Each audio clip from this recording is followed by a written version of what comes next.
Good evening friends. पुन्हा एकदा crash course 2026 Yash educational ग्रुपने अरेंज केलेला क्रॅश कोर्स 2026मध्ये माझ्या सर्व विद्यार्थी मित्रांचं मी पुन्हा एकदा स्वागत करतो. We are conducting the first lecture on the bio. ना आज आपण 4ही लेक्चर कंडक्ट केलेले आहे. सकाळी मॅथमॅटिक्स झालं, त्यानंतर केमिस्ट्रीचं लेक्चर झालं, त्यानंतर तुमचं फिजिक्सचं लेक्चर आज पहिलं लेक्चर झालं, त्यानंतर आपलं जे लेक्चर आहे बायोचं ते देखील आज पहिलं लेक्चर त्या ठिकाणी आपण कंडक्ट करतो आहे. म्हणजे आज आपलं क्रॅश कोर्स फुल स्ट्रेंथमध्ये फुल ताकदीने ना चालू झालेलं आहे.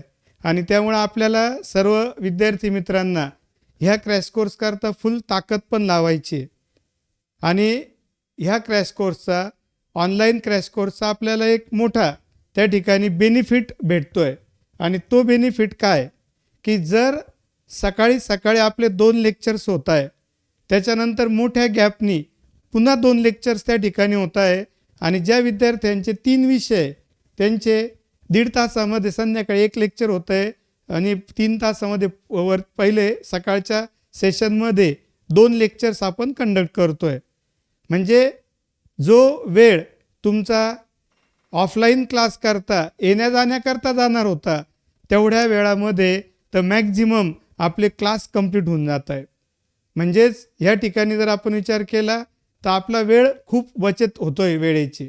आणि ती वेळेची बचत कशा करता होते तर आपल्याला नक्कीच मी सांगू शकल की आपल्याला ते एक्स्ट्रा झोपण्याकरता तर नक्कीच नाही.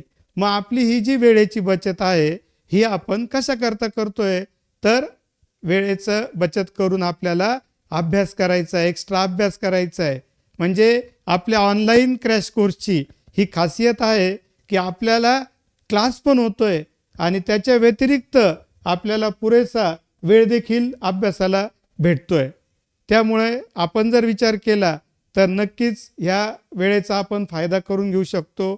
सकाळी 7:30ला तुम्ही लेक्चरला आले, 7:30 ते 9, 9 ते 10:30, 10:30ला तुम्ही फ्री होताय, 10:30 ते 11:30पर्यंत 12पर्यंत तुम्ही फ्रेश झाले, 12 ते 3 तुम्ही एक सेशन केलं अभ्यासाचं, 3 तास तुमचा अभ्यास झाला. 3 ते 4मध्ये थोडा आराम केला, थोडं रिलॅक्स झाले, 4 वाजता परत लेक्चर्सला तुम्ही जॉईन झाले. तर 4 वाजता लेक्चरला जॉईन झाल्यानंतर 7 वाजेपर्यंत त्या ठिकाणी तुम्ही लेक्चर्स केले ज्यांचे 4ही विषय आहे त्यांनी. आणि त्यानंतर 7 ते 8 तुम्ही रिलॅक्स झाले आणि 8 ते 11 तुम्ही अभ्यास केला. तर सकाळी 12 ते 3 आणि संध्याकाळी 7 ते 11 म्हणजे 3 आणि 3 6 तास त्या ठिकाणी तुमचा अभ्यास होतो आहे. आणि त्यामुळे त्या ठिकाणी आपण 6 तास अभ्यास करून 6 तास लेक्चर पण करतोय. आणि नक्कीच ह्या पद्धतीने जर आपण आपल्या अभ्यासाचं नियोजन केलं तर मित्रांनो आपण चांगल्या प्रकारे त्या ठिकाणी रिझल्ट देऊ शकतो, चांगल्या प्रकारे मार्क्स त्या ठिकाणी आणू शकतो, चांगल्या कॉलेजला तुमचं ॲडमिशन त्या ठिकाणी होऊ शकतं आहे. त्यामुळे मी तुम्हाला नक्की सांगेल की जे नियोजन आहे ना, जे नियोजन आहे की मला त्या ठिकाणी किती वेळ रोजचा अभ्यास झाला पाहिजे त्याचं तुम्ही परफेक्ट नियोजन करा. लेक्चरला मला ॲबसेंट राहायचं नाही आहे. मी नंतर व्हिडिओ लेक्चर रेकॉर्डेड स्वरूपात बघल अशी अपेक्षा न करता जे लेक्चर चालू आहे तेच बघणं त्या ठिकाणी तुम्हाला गरजेचं आहे, हे पण तुम्ही लक्षात घ्या. कारण नंतर आपण कोणती गोष्ट नंतर करू म्हटलं तर ती होत नसते. ज्या वेळेला जी गोष्ट करायला पाहिजे त्या वेळेत ती गोष्ट केल्या गेली तरच त्या गोष्टीचं महत्त्व आहे, हे लक्षात घ्या तुम्ही. लग्नाच्या दिवशी जर एखाद्या पाहुण्यांकडे आपण नाही गेलो आणि लग्नाच्या दुसऱ्या दिवशी त्यांना आपण भेटायला गेलो, काल येणं नाही झालं त्यामुळं आज आलो, तर लग्नाच्या दिवशी तुम्ही जे 5 मिनटं भेटलेले ते जास्त महत्त्वाचं असेल. लग्नाच्या दुसऱ्या दिवशी तुम्ही 1 तास जरी जाऊन बसून आले त्याला एवढी व्हॅल्युएशन नसेल. वेळेला किंमत असते, वेळेला महत्त्व असतं. आणि आज ह्या क्रॅश कोर्सच्या रूपाने तुम्हाला क्रॅश कोर्स करता पण आणि अभ्यासाकरता पण वेळ भेटतोय. त्या वेळेचं परफेक्ट नियोजन त्या ठिकाणी करून घ्यायला पाहिजे. आणि आपल्या बऱ्याचशा 100च्या पुढे विद्यार्थी मित्रांनी एक चांगला निर्णय त्या ठिकाणी घेतलेला आहे आणि हा क्रॅश कोर्स त्या ठिकाणी जॉईन केलेला आहे. आणि अजून बरेचसे विद्यार्थी हळूहळू है ना, काही जे अलर्ट आहे त्यांनी पटापट ॲडमिशन घेऊन टाकले आणि अजून काही विद्यार्थी विचार करताय काय करायला पाहिजे, आपलं होईल का नाही. पण मी तर तुम्हाला नक्कीच सांगेल की आपल्या मित्रांना सगळ्यांना सांगा की हा क्रॅश कोर्स व्यवस्थित चालू आहे. तुम्ही सुरुवातीला एखादा 2 दिवस तुम्हाला थोड्याफार अडचणी आल्या, मी मान्य करतो. पण आजचं जर तुम्ही सेशन्स बघितले तर आपण पुष्कळशा क्लिअर लाईनला आलेलो आहे. सर्व लेक्चर्स आपले आज व्यवस्थित झालेले आहे. त्यामुळे नक्कीचपणे अजून पुढे पण याच पद्धतीने आपण लेक्चर्स घेऊ, टेस्ट कंडक्ट करू. ऑनलाईन टेस्टसुद्धा आपल्या खूप साऱ्या होणार आहे आणि त्या टेस्ट होताना नक्कीच तुमची त्या ठिकाणी प्रॅक्टिस पण खूप चांगली होणार आहे. आणि त्यामुळे मी तुम्हाला नक्कीच या ठिकाणी सांगू शकतो की crash course, online crash course लावून यश एज्युकेशनल ग्रुपचा ऑनलाईन क्रॅश कोर्स लावून यश सक्सेस सिरीजमध्ये सहभागी होऊन तुम्ही नक्कीच एक चांगला निर्णय त्या ठिकाणी घेतलेला आहे. आणि त्या निर्णयाला योग्य ठरवण्याचं, सार्थ ठरवण्याचं काम आम्ही सुद्धा तुम्हाला त्या ठिकाणी मदत करू. एवढं त्या ठिकाणी मी निश्चित तुम्हाला क्लास चालू करण्याच्या पहिले सांगू इच्छितो. तर आज आपण जे बायोचं लेक्चर त्या ठिकाणी घेतो आहे, तर ते लेक्चर घेत असताना आपल्याला काही गोष्टी त्या ठिकाणी लक्षात घ्यायच्या आहे.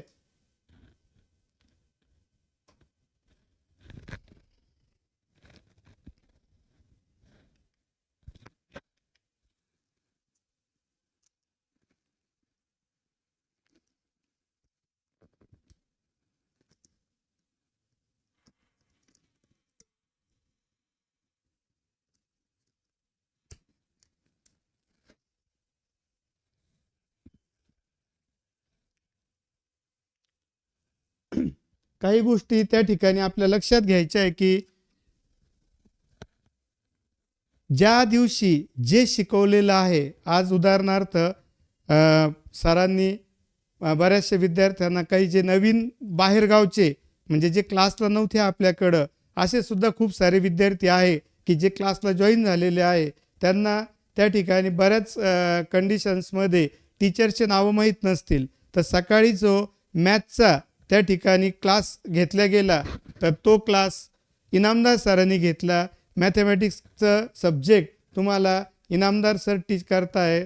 त्यानंतर केमिस्ट्रीचा जो लेक्चर झाला तो तुम्हाला त्या ठिकाणी बुबने सरांनी कंडक्ट केला. रमेश बुबने सर तुम्हाला केमिस्ट्रीचं टीचिंग करणार आहे. त्यानंतर जो दुपारचं जे फिजिक्सचं पहिलं लेक्चर झालं ते पाटील सरांनी कंडक्ट केलं. पाटील सर तुम्हाला फिजिक्सचं टीचिंग करणार आहे. त्याच्या व्यतिरिक्त मी बायोचं लेक्चर तुमचं कंडक्ट करतो आहे. माझं नाव सुधीर सुतवणे आहे. तर आपण त्या ठिकाणी आजचं हे लेक्चर स्टार्ट करू ना. तर तो चॅप्टर आपण स्टार्ट करतो आहे, that reproduction in lower and higher plants है ना. तर आता सगळ्यात महत्त्वाचा मुद्दा मी तुम्हाला इथं सांगू इच्छितो की आपण जे लेक्चर्स घेतोय तर ती रिव्हिजन असणार आहे. मी तुम्हाला शिकवत नाही मित्रांनो, मी चॅप्टर रिवाईज करतोय आणि रिवाईज करून त्याला आपल्याला त्याचे MCQ त्या ठिकाणी घ्यायचे. आणि MCQ घेत असताना चॅप्टरची रिव्हिजन चालू असताना आपल्याला वेळेचं पण मॅनेजमेंट करावं लागणार आहे. वेळेचं सुद्धा नियोजन करावं लागणार आहे की जसं एखादा थेरॉटिकल चॅप्टर हा तुम्ही जर बघितला असेल तर तुमच्या बोर्डच्या क्लासमध्ये रेग्युलर लेक्चर्समध्ये कमीत कमी 1 ते 1.5 महिना हा चॅप्टर कव्हर होण्याकरता 1 महिना तरी गेला असेल. आणि डेली लेक्चर्स झाले तर कमीत कमी 20 ते 22 दिवस हा चॅप्टर पूर्ण करण्याकरता लागता. आणि रिप्रोडक्शन इन ॲनिमल्सचं बघितलं तर 1.5 2 महिने एका चॅप्टर करता निघून जातात. आणि तो चॅप्टर आपल्याला 1 ते 2 किंवा हार्डली खूपच मोठा चॅप्टर असेल तर 3 दिवसाच्या कालावधीमध्ये आपल्याला तो चॅप्टर कंप्लीट करायचा आहे. मग त्यामुळे आपल्याला थोडीशी स्पीड मेंटेन करावं लागेल. आणि त्यामुळे आपण चॅप्टरला जे रिवाईज करतोय तर ते रिवाईज करत असताना पटापट आणि थोडं लवकर आपल्याला पुढे जाणं भाग आहे. त्यामुळे तुम्ही पण थोडं कॉन्सन्ट्रेशन जास्त ठेवायचं की जेणेकरून तुमचं आपल्याला माहिती नजर हटी दुर्घटना घटी है ना. तुम्ही जर दुर्लक्ष केलं, कॉन्सन्ट्रेशन थोडं लूज केलं, इकडे तिकडे चक्कर मारून आले तर मग लिंक तुटून जाईल. आणि ती लिंक तुटू द्यायची नसेल तर लेक्चरला कंटिन्युअस थांबा, लेक्चर कंटिन्युअस करा आणि लाईव्ह लेक्चर्सच करा. हे मी तुम्हाला त्या ठिकाणी नक्की सांगतोय, कारण त्याचा फायदा नक्की तुम्हाला होणार आहे. आणि त्यानंतर कधी परत वेळ भेटणार, म्हणजे हा वेळ पण वाया घालवायचा आणि नंतर ह्याच पुढच्या आपल्या वेळेत परत हेच लर्निंग करत बसण्यात काही मजा नाही. आपण जे क्वेश्चन्स त्या ठिकाणी घेतले तर आपल्याकडं बुक्स आहे, एंट्रन्सचे बरेचसे बुक्स आहे. त्यामध्ये समजा आपण आज एखादा चॅप्टर तुम्ही सरांनी शिकवला 25 30 40 जे काय असतील ते क्वेश्चन सरांनी घेतले तर त्यानंतर काय केलं गेलं पाहिजे तर त्याच्याशी रिलेटेड 5-50 क्वेश्चन मिनिमम 50 तरी सांगतोय चॅप्टर वाईज तुम्ही ॲडिशनल सॉल्व करायला पाहिजे. तरच त्या ठिकाणी तुमची चांगली तयारी होऊ शकते. अदरवाईज तुमची तयारी त्या ठिकाणी होऊ शकत नाही आहे. हे सगळ्यांनी लक्षात घ्या. प्रत्येक चॅप्टरचे 50-50 क्वेश्चन त्या ठिकाणी तुम्ही स्वतः सॉल्व करायचे. ते क्वेश्चन्स तुम्हाला त्या ठिकाणी आले पाहिजे. आणि जर ते क्वेश्चन्स आले तर तुमचा कॉन्फिडन्स त्या ठिकाणी वाढेल. कॉन्फिडन्स जर वाढला तरच त्या ठिकाणी तुम्हाला परीक्षेला चांगले मार्क पडू शकतील, चांगला अभ्यास तुमचा होऊ शकेल. हे तुम्ही लक्षात घ्या. तर याच्यानंतर आपण स्टार्ट करतोय that the chapter is reproduction in lower and higher plant. आपल्याला माहितीच आहे रिप्रोडक्शनचे जे पॅरेंट्स आहे त्यांच्यापासून नवीन इंडिव्हिज्युअल तयार होणं. आपले आईवडील हे प्री एक्झिस्टिंग आहे, म्हणजे पहिल्यापासून अस्तित्वात आहे आणि त्यांच्यापासून आपण न्यू लाईफ तयार झालो आहे, तर याला म्हणता रिप्रोडक्शन. रिप्रोडक्शनचे 2 प्रकार आहे, असेक्शुअल रिप्रोडक्शन आणि सेक्शुअल रिप्रोडक्शन. जे असेक्शुअल रिप्रोडक्शन आहे त्याचे वेगवेगळे प्रकार आपल्याला बघायचे. प्लॅन्टमध्ये फ्लॉवरमध्ये जे रिप्रोडक्शन होतं ते सेक्शुअल रिप्रोडक्शन आहे. ह्युमन बिईंगमध्ये जे रिप्रोडक्शन होतं त्यामध्ये मेल गॅमेट फिमेल गॅमेट यांचं युटेरस गर्भपिशवीमध्ये फॅलोपियन ट्यूबमध्ये एकत्र येता झायगोट तयार करता, झायगोटपासून एम्ब्रिओ तयार करता, एम्ब्रिओपासून त्या ठिकाणी काय तयार करतील किंवा काय तयार होईल युटेरसमध्ये 9 महिन्याच्या कालावधीमध्ये एक छोटं बेबी बाळ तयार होईल. दिस is the sexual reproduction.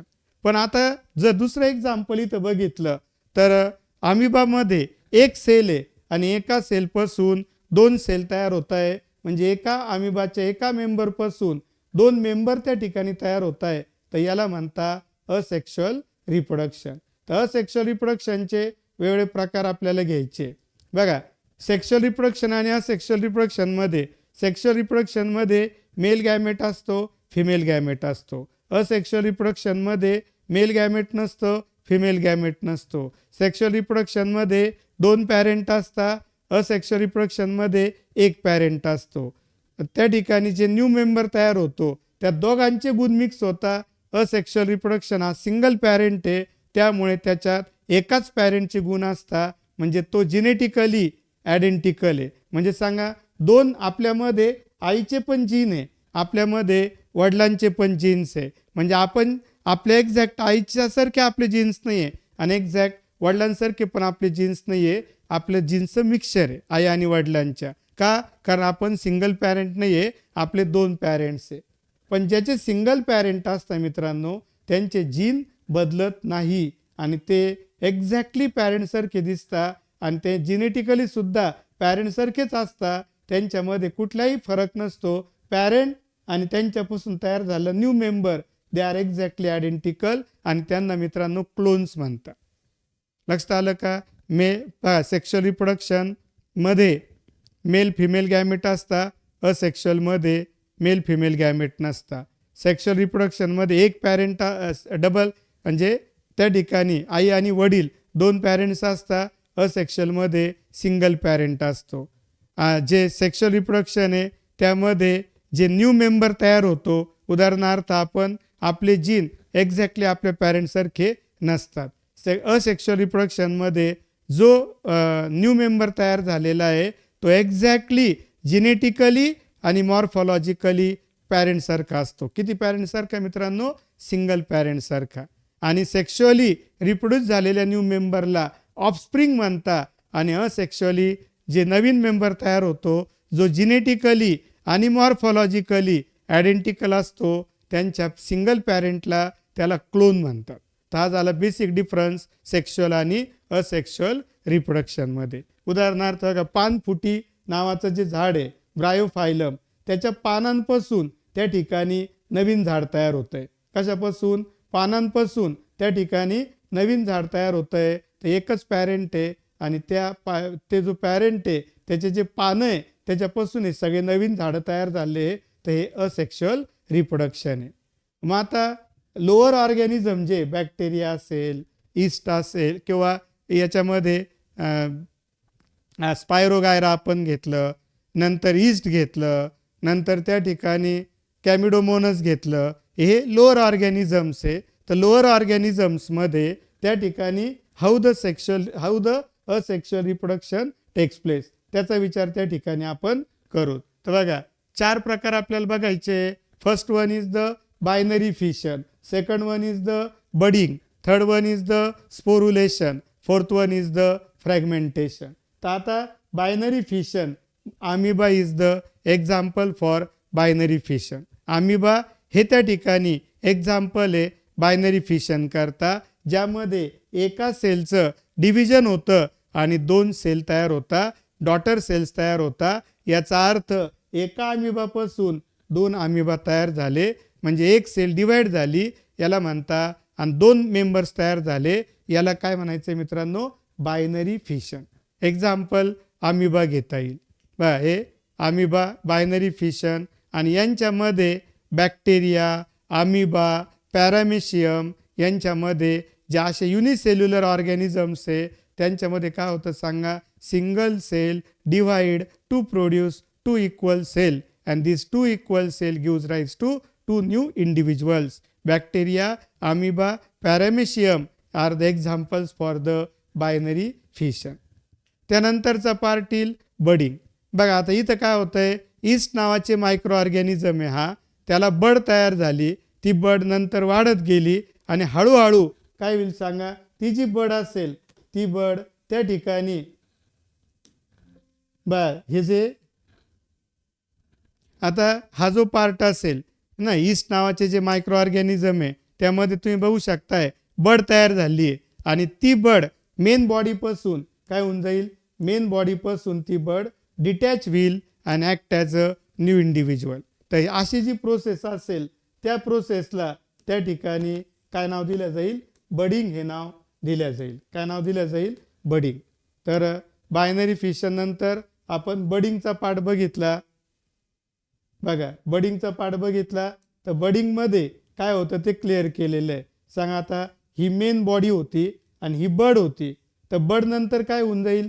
Gate detach from the main body and act as a new individual आणि नवीन मेंबर म्हणून ते ॲक्ट होईल. तर दिस इज द बडिंग. बडिंगचं एक्झाम्पल कोणतं आहे? Yeast is the example for budding.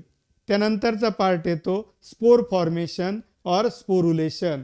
Next part कोणता येईल? स्पोर फॉर्मेशन किंवा स्पोरुलेशन.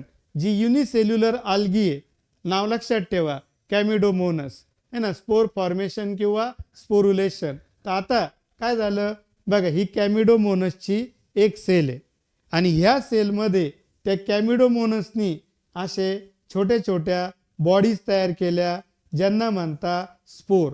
काय म्हणायचं आहे? स्पोर्स म्हणायचं आहे. आणि हे स्पोर मोटाईल आहे, म्हणजे स्विमिंग करू शकताय पाण्यामध्ये. जेव्हा ते या बॉडीच्या बाहेर येतील आणि पाण्यात जातील तेव्हा ते काय करू शकतील मित्रांनो? They can swim. आणि स्विमिंग करण्याकरता त्यांना शेपूट पण आहे, त्या शेपटीला म्हणायचं फ्लॅझेला. त्या शेपटीला काय म्हणायचं? फ्लॅझेला. जेव्हा ही सेल फुटून जाणार बघा, ही सेल फुटली आणि इथं काय तयार रिलीज झाले? तर हे स्पोर्स रिलीज झाले. बघा असे वेगवेगळ्या डायरेक्शन्समध्ये कोण रिलीज झाले? कोण आहे? स्पोर. आणि हे कुठे रिलीज झाले? तर आल्गी कुठे येते? ही पाण्यात. म्हणजे स्पोर कुठे रिलीज झाले? पाण्यात. आणि ते स्विमिंग करतील, इकडे तिकडे जातील आणि act as a new individual. म्हणजे ह्या ठिकाणी नवीन मेंबर म्हणून कोण ॲक्ट होत आहे? तर स्पोर ॲक्ट होत आहे. नवीन मेंबर म्हणून कोण ॲक्ट होत आहे? स्पोर्स. म्हणून याला म्हणता स्पोरुलेशन. आता याच्यात जे स्पोर आहे ते मोटाईल आहे, इकडे तिकडे स्विमिंग करू शकतात, म्हणून त्यांना म्हणता झू स्पोर किंवा मोटाईल स्पोर. म्हणून त्यांना काय नाव द्यायचं आहे सांगा? These spores are called zoo spores और these spores are called motile spores. जे स्पोर्स आहे त्यांना काय नाव द्यायचं आहे? झू स्पोर किंवा मोटाईल स्पोर्स नाव द्यायचं आहे. आणि त्यांना शेपटी असते म्हणून त्यांना आपण काय म्हणायचं आहे? फ्लॅझिलेटेड. काय नाव द्यायचं आहे सांगा त्यांना? फ्लॅझिलेटेड. तर this is the spore formation. काय काय पॉईंट लक्षात ठेवायचे? तर स्पोर फॉर्मेशनचं एक्झाम्पल कोणतं आहे? कॅमिडोमोनस. त्यानंतर स्पोर कसे असतात? फ्लॅझिलेटेड, मोटाईल. मोटाईल स्पोरला दुसरं नाव काय आहे? Zoo spore. मोटाईल स्पोरला दुसरं नाव काय सांगा? Zoospore. आणि जे काय करता? नवीन मेंबर म्हणून त्या ठिकाणी ग्रो होऊ शकताय. तर this is the sporulation because the new individuals are produce from the spores. त्यानंतर आता दुसरं बघा, स्पोरुलेशनचंच अजून एक एक्झाम्पल आहे. पेनिसिलियम नावाची बुरशी आहे. बघा, पेनिसिलियम नावाची फंगस आहे आणि त्या फंगसमध्ये काय होत आहे? तर बघा इथं असे छोटे छोटे बॉडीज तुम्हाला दिसत आहे, अटॅच आहे त्या. बघा छोट्या छोट्या बॉडीज तुम्हाला दिसत आहे, तर यांना म्हणता कॉनिडिया. काय नाव द्यायचं सांगा? कॉनिडिया हे त्या ठिकाणी नाव असेल यांचं. आणि हे काय होतील? बघा हे डिटॅच होतील मेन बॉडीपासून. ही मेन बॉडी आहे आणि त्यापासून हे कॉनिडिया मोकळे होत आहे आणि मोकळे होऊन जमिनीवर पडतील किंवा जिथं त्यांची ग्रोथ व्हायची असेल तिथं पडतील आणि नवीन मेंबर तयार करतील. पण मित्रांनो, हे जे स्पोर आहे हे स्विमिंग करणारे नाही आहे, फ्लॅझिलेटेड नाही आहे. जमिनीवर पडतील आणि तिथंच नवीन मेंबर तयार करतील. मग सांगा हे जे स्पोर आहे हे काय आहे? नॉन मोटाईल स्पोर्स आहे. कसे स्पोर्स आहे सांगा मित्रांनो? हे नॉन मोटाईल स्पोर. सांगा कॅमिडोमोनसमध्ये पण स्पोर तयार झाले होते, पेनिसिलियममध्ये पण स्पोर तयार झाले. तर कोणामधले स्पोर? लक्षात घ्या, कोणामध्ये असणाऱ्या स्पोर्सला झू स्पोर हे नाव त्या ठिकाणी आपण दिलं. तर तुम्ही कमेंट करून मला सांगा कोणामध्ये असणारे स्पोर हे झू स्पोर नाव दिलेलं आहे आणि कोणामध्ये असणाऱ्या स्पोर्सला कॉनिडिया नाव दिलेलं आहे. फक्त काय करा, कॅमिडोमोनस असेल तर त्या ठिकाणी त्याला सी लिहा फक्त. आणि दुसरं कोणतं आहे? त्या ठिकाणी पेनिसिलियम आहे, त्याला पी लिहा आहे ना. कॅमिडोमोनस. Very good. सय्यदनी त्या ठिकाणी, फरांनी सांगितलेलं आहे, सिद्धीनी पण त्या ठिकाणी सांगितलेलं आहे. सिद्धी काय सांगायचं आहे बेटा तुम्हाला? काही लक्षात नाही आलं? सी कॅमिडोमोनस. ओके, कॅमिडोमोनस. कॅमिडोमोनसमधले स्पोर्स कसे? मोटाईल आहे, त्यांना म्हणता झू स्पोअर. आणि पेनिसिलियममधले कसे? Non motile. मला पटकन कमेंट करून सांगा पेनिसिलियमच्या नॉन मोटाईल स्पोर्सला काय म्हणायचं? नाव सांगा. पेनिसिलियमच्या नॉन मोटाईल स्पोर्सला काय नाव द्यायचं आहे? तर मला पटकन कमेंट करून सांगा पेनिसिलियमच्या नॉन मोटाईल स्पोर्सला काय म्हणायचं आहे? Very good. वेदांगनी सांगितलेलं आहे कॉनिडिया. समीक्षा मोरेनी सांगितलेलं आहे पेनिसिलियमचे नॉन मोटाईल आहे. ओके. वेदिकानी सांगितलेलं आहे कॉनिडिया. पेनिसिलियम, अमृताने सांगितलेलं आहे कॉनिडिया, प्रतीक्षा काळेनी पण कॉनिडिया. Very good. एवढ्या वेळेस झाल्यावर तर तुमचं हे पाठवून जायला पाहिजे आहे ना. कॉनिडिया हे कोणाचं एक्झाम्पल आहे? Non motile spores and which are produced by the Penicillium which is a type of fungus. त्यानंतर स्पायरोगायरा, नेक्स्ट पार्ट कोणता आहे? स्पायरोगायरा. स्पायरोगायरामध्ये ही मल्टीसेल्युलर आल्गी आहे. बघा स्पायरोगायरा ही काय आहे? मल्टीसेल्युलर आल्गी आहे. आता हा सिंगल पीस आहे, याचे तुकडे होत आहे आणि किती तुकडे होत आहे? 2 तुकडे. तर यांना म्हणता फ्रॅगमेंट. काय नाव द्यायचं यांना?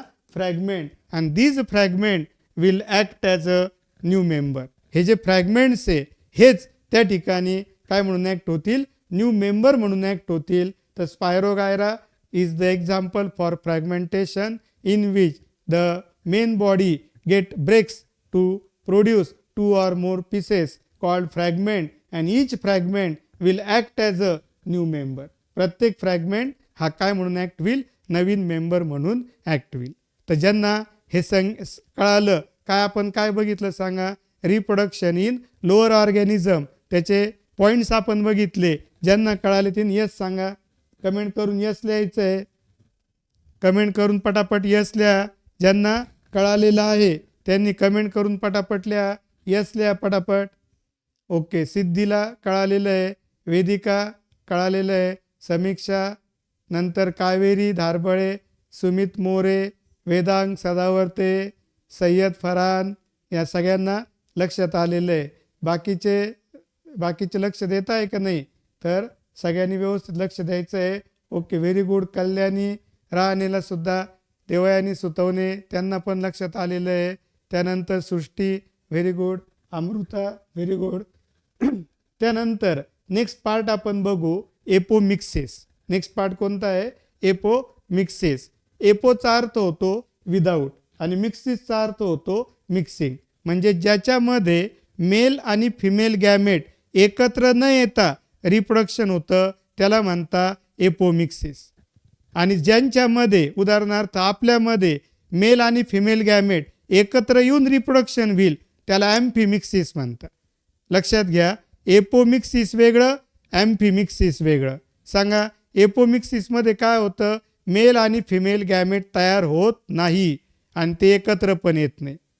आणि ॲम्फिमिक्सिसमध्ये काय होतं? मेल आणि फिमेल गॅमेट एकत्र येतात, तयार होता आणि एकत्र येतात, त्याला म्हणता ॲम्फिमिक्सिस. तर आपल्याला इथं काय बघायचं आहे? एपोमिक्सिस. एपोचा अर्थ होतो विदाऊट आणि मिक्सिसचा अर्थ होतो मिक्सिंग ऑफ गॅमेट्स. तर without mixing of gametes. Surekha Wagh यांना पण चांगलं समजलेलं आहे. नंतर उगले, आनंद उगलेला पण त्या ठिकाणी चांगलं लक्षात आलेलं आहे.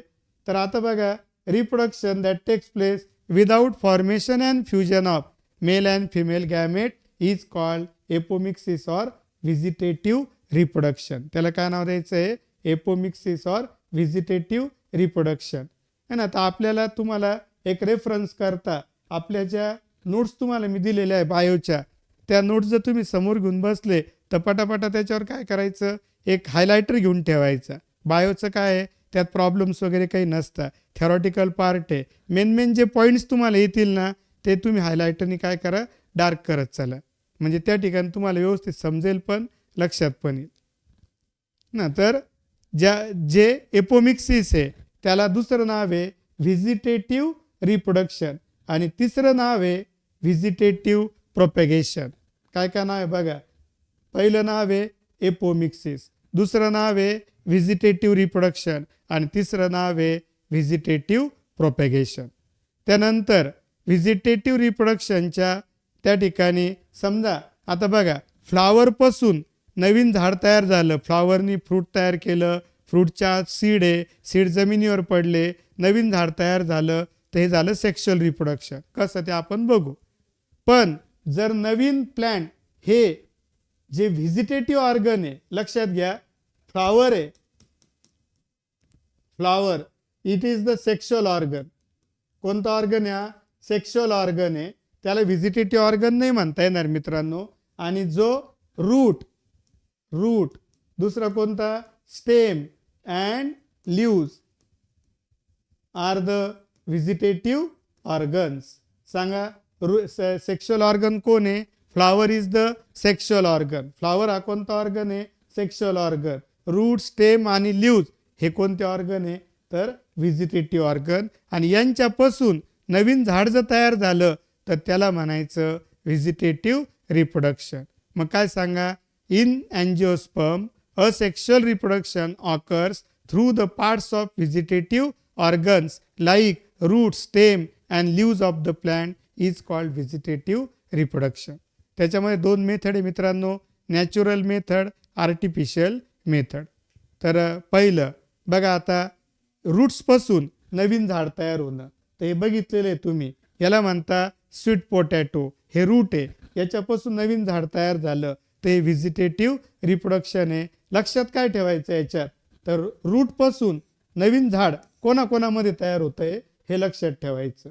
रूटपासून नवीन झाड कोणाकोणामध्ये तयार होतं आहे? तर स्वीट पोटॅटो, रताळे, त्याच्यामध्ये नवीन झाड हे रूटपासून तयार होतं आहे. तर हे रूटच आहे. आपण जे खातो महाशिवरात्रीला तुम्ही जे खाल्ले ते काय आहे? रूट्सच आहे. तर त्या ठिकाणी ते स्वीट पोटॅटो आहे आणि त्याच्यापासून नवीन झाड त्या ठिकाणी तयार होतं आहे. ॲस्पॅरॅगस जे त्याच्यापासून दलिया, यांचे हे सगळे रूट्स आहे. यांच्यापासून नवीन प्लांट त्या ठिकाणी तयार होतं आहे. यांच्यापासून नवीन प्लांट त्या ठिकाणी तयार होतं आहे. तर हे झालं vegetative propagation with the help of roots. Vegetative propagation with the help of roots. त्यानंतर हे डायग्राम्स दाखवलेले, तर लक्षात घ्या. आता लीफपासून नवीन झाड, लीफपासून, leaf is a vegetative organ, it is not reproductive organ. आणि त्याच्यापासून नवीन झाड तयार होतं आहे म्हणजे व्हिजिटेटिव्ह प्रोपॅगेशन. तर पहिलं ब्रायोफायलम दाखवले बघा. त्याला तर तुम्हाला लगेच कळतंय की पानाला नवीन झाडं आलेले, म्हणजे याचा अर्थ सांगा नवीन प्लांट कोणापासून तयार होतं आहे? पानांपासून तयार होतं आहे. तर दॅट इज ब्रायोफायलम, कॅलॅन्चो आणि बिगोनिया. हे जे एक्झाम्पल्स आहे, तर these are the different examples for in which new plants are produce from the leaf. त्यानंतर स्टेमपासून नवीन झाड, तर तुम्ही जे बटाटे खातात ते सुद्धा काय सांगा? स्टेमचा पार्ट आहे. जे बटाटे तुम्ही खाता ते कायचा पार्ट आहे? स्टेमचा. नंतर जे टर्मरिक, हळद आहे, हळद सुद्धा स्टेम आहे मित्रांनो. नंतर जिंजर आहे, जिंजर सुद्धा स्टेम आहे. आणि त्या ठिकाणी हळदीच्या स्टेमला, टर्मरिक म्हणजे हळद, त्याला म्हणता मित्रांनो रायझोम. नंतर पोटॅटोच्या स्टेमला नाव देता ट्यूबर्स. हे लक्षात ठेवायचं, पोटॅटोच्या स्टेमला ट्यूबर्स म्हणतात. नंतर टर्मरिकच्या स्टेमला रायझोम म्हणतात. ओनियन, ओनियन म्हणजे कांदा, कांद्याचं म्हणजेच कांद्याला बल्ब पण म्हणतात. कांदा हा स्टेमचा भाग आहे, त्याला बल्ब नाव दिलं जातं.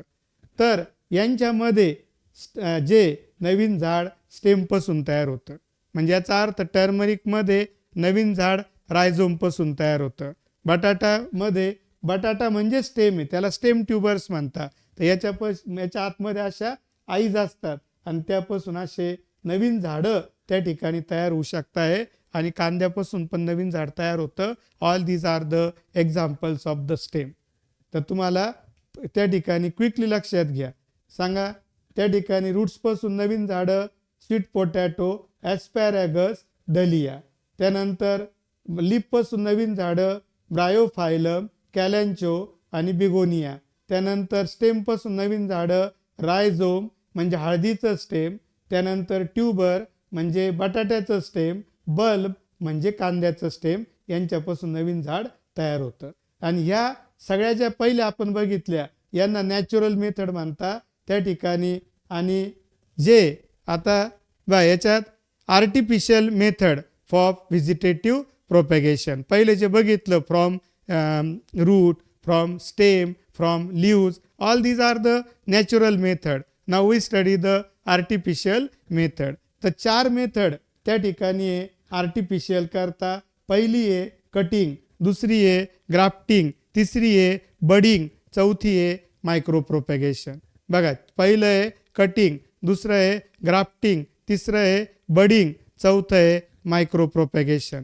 तर त्या ठिकाणी कटिंगचा पार्ट विचारात घेऊ. सांगा गुलाबाचं झाड आहे, तुम्ही बघितलेलं आहे, छोटीशी ओरिजिनल एक पॅरेंट प्लांट असेल, त्याची एक छोटीशी फांदी घ्यायची, त्याचं एक टोक जमिनीत लावायचं, तर त्याच्यापासून नवीन झाडी बा हे जमिनीत लावला असे रूट्स तयार होतील आणि त्यापासून नवीन झाड येईल. याला म्हणता कटिंग. याला काय नाव द्यायचं आहे? कटिंग. तर कटिंगमध्ये मग कटिंग कशाचं घ्यायचं त्याच्या बेसवर परत काही एक्झाम्पल्स आहे. उदाहरणार्थ स्टेमचं कटिंग घ्यायचं आहे का, लिपचं कटिंग घ्यायचं आहे का, रूटचं कटिंग घ्यायचं आहे, नेमकं कशापासून नवीन झाड तयार होणार आहे त्याच्या बेसवर त्याला आपल्याला काय काय करता येईल. तर बघा स्टेम कटिंग रोज, त्या ठिकाणी बोगेनवेलिया. रोज म्हणजे गुलाबाचं झाड, बोगेनवेलिया म्हणजे जे बोगनवेल असतो बघा इथं हा बोगनवेल आहे आणि याच्यापासून स्टेमच्या कटिंग म्हणजे झाडाची कधी फांदी घेतली जमिनीत लावली नवीन झाड येतं.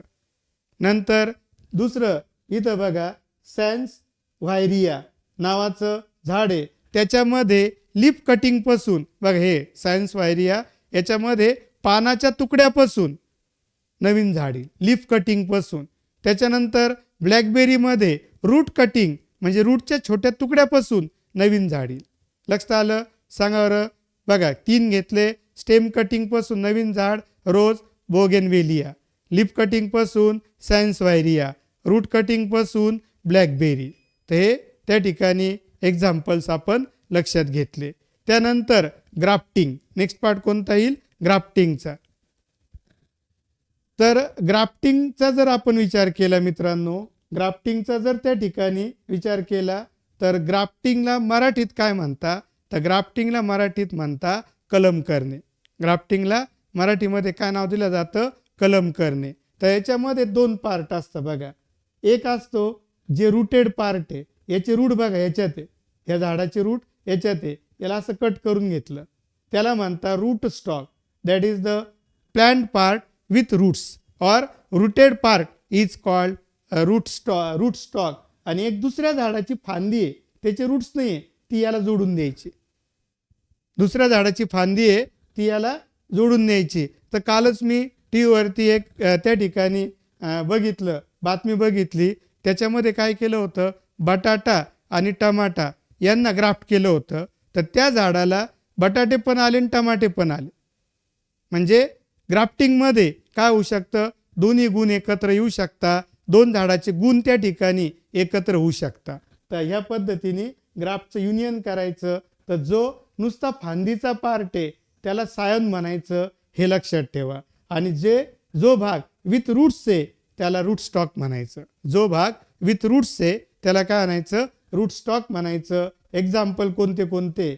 Apple, pear, rose, mango are the examples of grafting. ग्राफ्टिंगमध्ये तुम्हाला काय काय पॉईंट लक्षात ठेवायचे? मग जो 2 भाग असतात, 2 झाडाचे पार्ट असतात, एक झाडाची फांदी विथ रूट्स असते त्याला म्हणायचं रूट स्टॉक. आणि जी एक दुसऱ्या झाडाची फांदी ही नुसती फांदी असते त्याला रूट्स नसतात, ती फांदी त्याला म्हणायचं सायॉन. आणि दोघाला एकत्र जोडायचं, त्यांना एकत्र करून कॉटन क्लॉथनी बांधून टाकायचं. आता ह्या पद्धतीला म्हणता ग्राफ्टिंग. ॲपल, पियर, रोज यांच्यामध्ये ग्राफ्टिंग असतं. त्यानंतर येतं बडिंग. आता काय करायचं की एक टी आकाराचा बघा ह्या ठिकाणी टी आकाराचा एक स्लॉट केला. कशाचा? कटरचा वापर करून टी आकाराचा झाडामध्ये स्लॉट केला. आणि दुसऱ्या झाडाची एक बड घेतली, फक्त काय घेतली? पूर्ण फांदी नाही घेतली, एकदम छोटीशी फांदी. त्याला बड पाहिजे. बड म्हणजे कोंब असणारी एक छोटीशी फांदी. Bark of scion. बघा याला सायन म्हणायचं. हे जे याला काय म्हणायचं? स्टॉक. हे रूटेड आहे, याला खाली असे रूट्स असणार आहे. हे रूटेड पार्ट आहे. रूटेड पार्टला म्हणतो आपण स्टॉक. आणि त्याच्यामध्ये टी आकाराची स्लॉट केली, त्याच्यामध्ये नंतर एकदम छोटीशी फांदी आणि त्याला एक बड. असं म्हणजे याला म्हणता बार्क ऑफ सायन. छोटीशी फांदी आणि त्याला बड, ती ह्या टी स्लॉटमध्ये बांधून टाकायची. हे जो टी स्लॉट केला आहे ना याच्यात ती बड बांधून टाकायची आणि त्याला कॉटन क्लॉथचं बँडेज करून टाकायचं. तर नंतर काही दिवसांनी बघा याच्यापासून नवीन झाड तयार होईल बडपासून. हे इथं ग्राफ्टिंग केलं आहे. तर याला म्हणता सांगावर इथं काय वापरलं आपण? We are using single bud, therefore it is called budding process. म्हणून याला काय नाव द्यायचं आहे मित्रांनो, बडिंग हे नाव त्या ठिकाणी दिलं जाईल. त्यानंतर येतं टिश्यू कल्चर. तर टिश्यू कल्चरमध्ये झाडाच्या एका छोट्याशा तुकड्यापासून तुम्ही लॅबमध्ये हजारो झाडं तयार करू शकता त्या ठिकाणी टेक्निक्स वापरून. आणि त्या टेक्निक्सला म्हणता टिश्यू कल्चर किंवा मायक्रो प्रोपॅगेशन. जनरली ही टेक्निक कशा करता वापरल्या जाते, तर कमी कालावधीमध्ये खूप सारे झाडं तुम्हाला जर तयार करायचे, बघा इथं लॅबमध्ये कमी कालावधीमध्ये एकाच प्रकारचे खूप सारे झाडं तुम्ही तयार करताल आणि नंतर लॅबमध्ये तयार केलेले झाडं नंतर क्रॉप फील्डमध्ये तुम्ही लावू शकता. मग काय आला पॉईंट सांगा, की एक झाड आहे, त्या झाडाचा छोटासा तुकडा, शक्यतो कोणता, स्टेमचा वगैरे टोक, मेरिस्टेम, त्याला मेरिस्टेम म्हणता, तो तुकडा कट करायचा, त्याला एक्सप्लांट म्हणायचं आणि त्या एक्सप्लांटपासून कमी कालावधीमध्ये हजारो झाडं त्या ठिकाणी तयार करायचे. तर याला टिश्यू कल्चर किंवा मायक्रो प्रोपॅगेशन हा पार्ट त्या ठिकाणी देऊ शकतो. तर ते पुढं पण आपल्याला येणार आहे.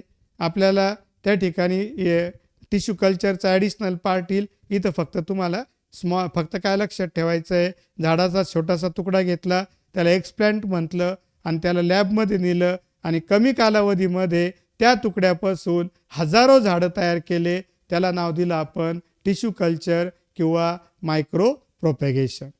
तर नेक्स्ट पार्ट आहे, हे झालं असेक्शुअल रिप्रोडक्शनच्या वेगवेगळ्या पद्धती त्या ठिकाणी आपण एक्सप्लेन केल्या, ग्राफ्टिंग वगैरे सुद्धा एक्सप्लेन केलं. एवढा पार्ट जर तुम्हाला समजला असेल तर यस म्हणा, काही डिफिकल्टी असेल तर डिफिकल्टी विचारा. कमेंट करून त्या ठिकाणी तुम्ही डिफिकल्टी विचारू शकता किंवा यस म्हणून तुम्ही कमेंट करू शकता समजलं असेल तर.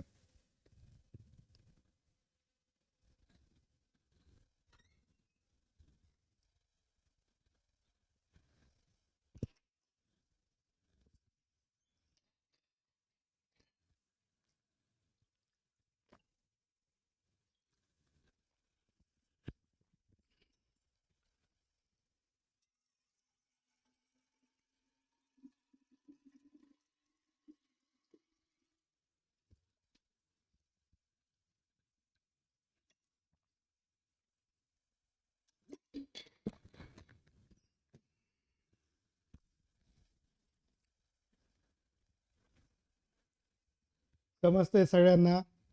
सृष्टी साठे समजतंय, देवयानी समजतंय, त्यानंतर प्रतीक्षा काळे त्यांना पण चांगल्या प्रकारे समजतंय.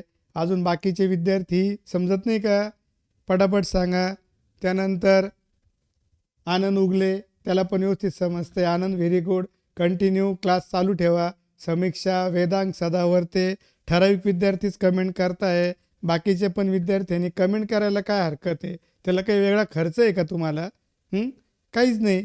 मला सांगा, तुम्हाला जर कळालं आणि तुम्ही मला सांगितलं की मला कळतंय सर व्यवस्थित तुम्ही सांगितलेलं, तर माझ्या पण मनाला बरं वाटेल की विद्यार्थ्यांना आपण सांगितलेलं पोहोचतंय. मी समजून सांगत नाही आहे हे तुम्ही लक्षात घ्या, फक्त रिवाईज करतोय आणि रिवाईज करून जितकं होईल तितका ट्राय करतोय की तुमच्यापर्यंत मी पोहोचलो पाहिजे. Very good. त्या ठिकाणी वेदिका समजतंय, सुरेखा वाघ तुम्हाला पण चांगल्या प्रकारे समजतंय. Very good. त्यानंतर गांगुर्डे अभिनव, व्हेरी गुड. अभिनव, तुमच्या ज्यावेळेस तुम्ही लॉग इन होणार तेव्हा तुमच्या नावाने तुम्ही त्या ठिकाणी लॉग इन करा, म्हणजे मला त्या ठिकाणी अडचण येणार नाही. Very good. समजतंय सगळ्यांना? तर एकदम चांगली पद्धत आहे. उलट तुम्ही क्लासमध्ये, ऑफलाईन क्लासमध्ये जर तुम्ही सांगताय आणि मी तुम्हाला प्रत्येकाला विचारू शकत नाही, तुम्ही सांगत नाही, टीचर तुम्हाला विचारत नाही, तुम्ही सांगत नाही, फक्त चालू असतं. उलट इथं तुम्ही कमेंट करून सांगू शकताय, सर आम्हाला समजतंय, काही डिफिकल्टी आली तर मला तुम्ही विचारू शकताय, कोणत्या रिस्पेक्टिव्ह टीचरला त्या ठिकाणी विचारू शकताय. Very good. Kalyani, very good. तुम्हाला पण समजतंय, तर सगळ्यांनाच चांगल्या प्रकारे समजतंय. तर नेक्स्ट पार्ट त्या ठिकाणी आपण स्टार्ट करू. तर सेक्शुअल रिप्रोडक्शन. आणि आता प्लॅन्टमध्ये जे सेक्शुअल रिप्रोडक्शन आहे ते कुठं होतं, ते पहिलं महत्त्वाचा भाग आहे. सांगा, कमेंट करून सांगा की प्लॅन्टमध्ये सेक्शुअल रिप्रोडक्शन कोणत्या भागात होतं प्लॅन्टच्या.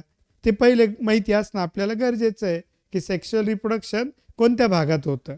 कोणत्या भागात होतं कमेंट करून सांगा बरं पटकन.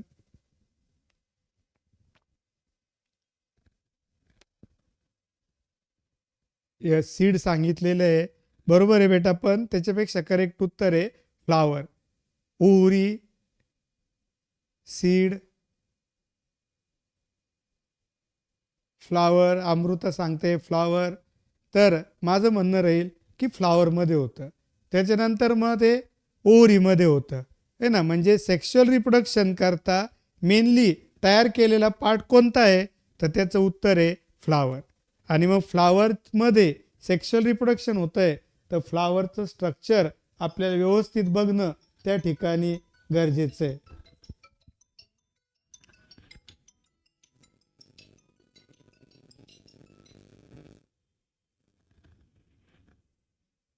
आता निघून जा, मी येतो थोड्या वेळ.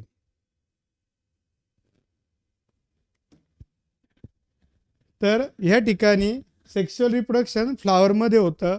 तर फ्लावरमध्ये जे सेक्शुअल रिप्रोडक्शन होतं त्याकरता फ्लावरचं स्ट्रक्चर बघणं आपल्याला गरजेचं आहे. आणि त्यामध्ये जर आपण लक्षात घ्यायचं म्हटलं तर फ्लावरमध्ये 4 फ्लोरल ओरल्स असतात. आता हे तुम्हाला माहिती, त्याच्यामुळे मी खूप त्याला व्यवस्थित म्हणजे पूर्ण डिटेलची काही गरज नाही वाटत आहे.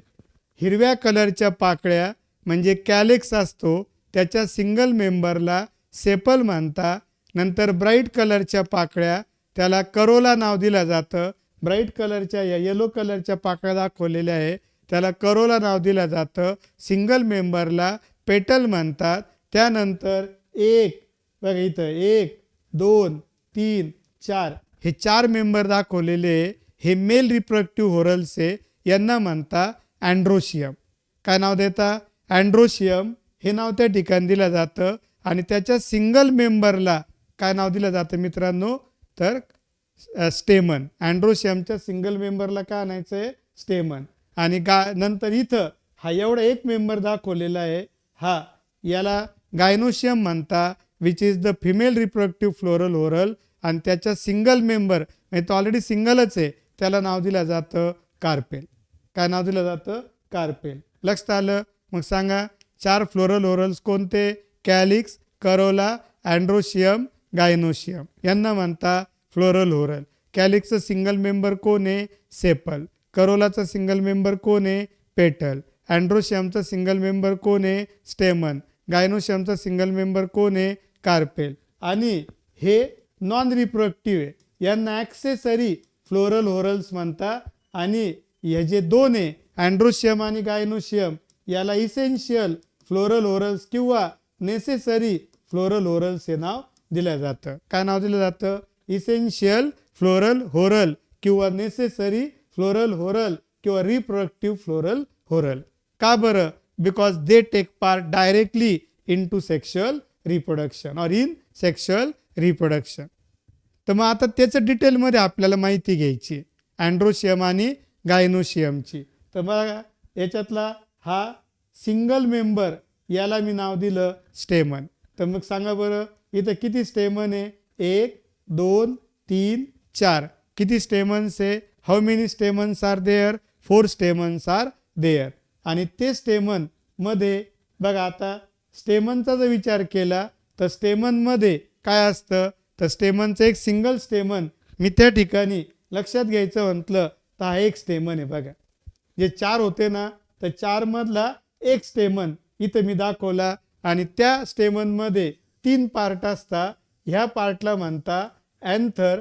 नंतर जो धाग्यासारखा पार्ट होता बघा हा पार्ट आहे, याला म्हणता अँथर.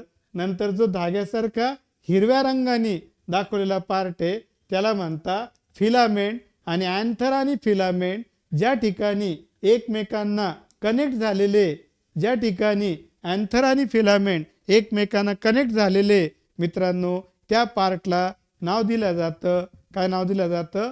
तर कनेक्टिव्ह. काय नाव दिलं जातं? Connective. Very good. Anther, connective, filament. सय्यदनी सांगितलं anther, connective, filament. These are the 3 part of the stamen. Stamen हा कोणाच म्हणजे बघा प्लॅन्ट, प्लॅन्टचं फ्लावर, फ्लावरचा मेल रिप्रोडक्टिव्ह पार्ट अँड्रोशियम, अँड्रोशियमचं सिंगल युनिट जे 4 अँड्रोशियम इथं दाखवले होते 4 युनिट्स दाखवले होते अँड्रोशियमचे, त्यातल्या सिंगल युनिटला म्हणायचं काय म्हणायचं, स्टेमन. आणि स्टेमनचे 3 पार्ट त्या ठिकाणी घेता येतील. पहिला पार्ट असेल अँथर, दुसरा पार्ट असेल कनेक्टिव्ह आणि तिसरा पार्ट असेल फिलामेंट. काय काय सांगा, अँथर, कनेक्टिव्ह, फिलामेंट. काय काय सांगा, अँथर, कनेक्टिव्ह, फिलामेंट.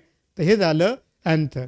कधी कधी स्टेमन, कधी कधी काय होतं बघा, आता कधी कधी अँथर स्टेमन असा असतो आणि कधी कधी असा असेल.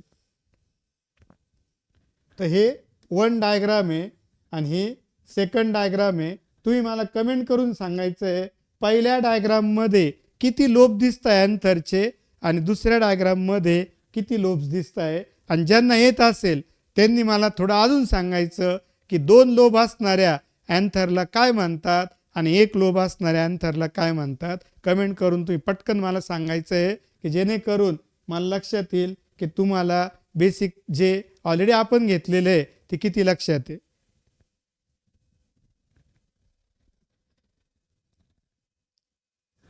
1 मध्ये किती लोब्स आहे, 2 मध्ये किती लोब्स आहे ते सांगायचं. 1 मध्ये 2, अमृता सांगते काय, 1 मध्ये व्हेरी गुड.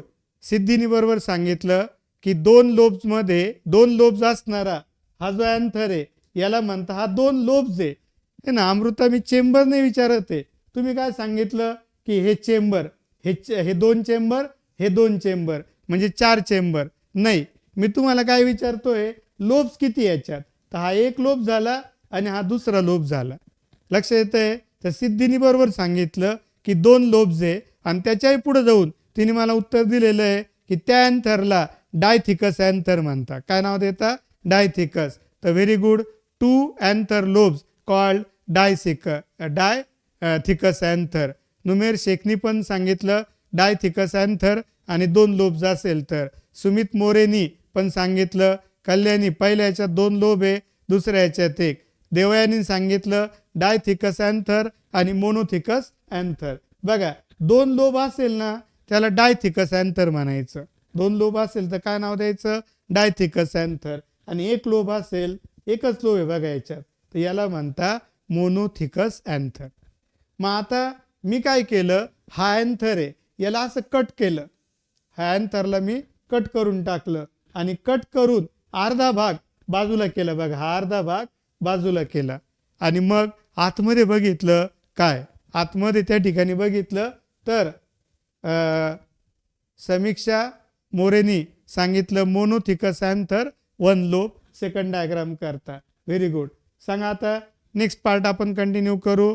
तर काय कंडिशन आहे सांगा, मी अँथरला कट केलं, अर्धा भाग बाजूला ठेवला आणि अर्ध्या भागात जर बघितलं तर मला एका लोबमध्ये बघा हा 1 लोब आहे इकडचा आणि हा 1 लोब आहे, याच्यात किती चेंबर दिसत आहे, याच्यात 2 चेंबर आहे आणि याच्यात 2 चेंबर आहे.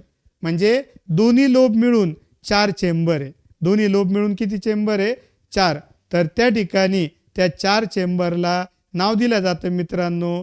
काय नाव दिलं जातं, टेट्रा. Very good. सिद्धीने सांगितलं tetra locular structure of the dithecous anther. Very good. Samiksha very good. 4 chamber तुम्हाला दिसता इथे, 4 चेंबर. त्याला काय नाव द्यायचं आहे सांगा. 4 चेंबरला नाव देता पोलन सॅग. 4 चेंबरला काय नाव देता, पोलन सॅग. दुसरं नाव काय देता, पोलन चेंबर. तिसरं नाव काय देता सांगा, करा कमेंट.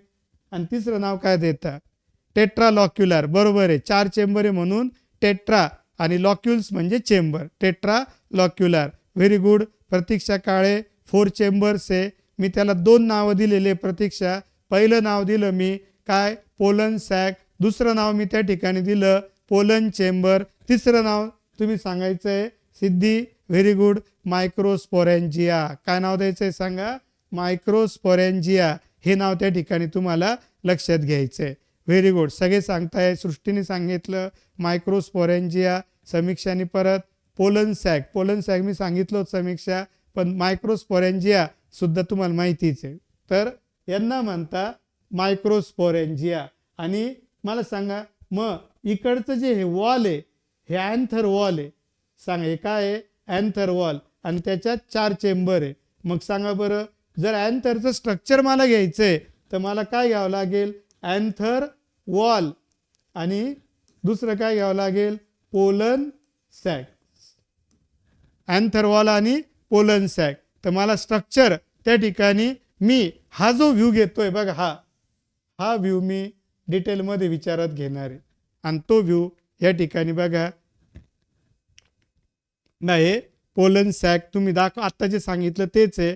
आणि मग हा सेक्शनल व्ह्यू आहे. कोणता? हा व्ह्यू आहे बघा. तो काय दिसतंय ते तुम्हाला मोठ्या साईजमध्ये? तर हे दिसतंय टॉप व्ह्यूमध्ये. कोणत्या व्ह्यूमध्ये? टॉप व्ह्यूमध्ये हे असं आहे. सांगा याच्यात हे हिरव्या रंगाचा पार्ट आहे त्याला मी म्हणेल अँथर वॉल. त्याला काय म्हणेल? Anther wall. आणि मध्ये जो ऑरेंज कलरचा पार्ट साधारण दाखवलेला आहे त्याला मी नाव देईल पोलन सॅक. मग अँथर वॉल आणि पोलन सॅक. तर ह्या ठिकाणी पोलन सॅकच्या आतमध्ये काही पिवळ्या रंगाचे पार्टिकल्स तुम्हाला दिसत आहे. पिवळ्या रंगाचे पार्टिकल्स दिसत आहे. ते पोलन म्हणजे एक तर ते असतील पोलन ग्रेन किंवा मायक्रोस्पोर मदर सेल. कोण असतील?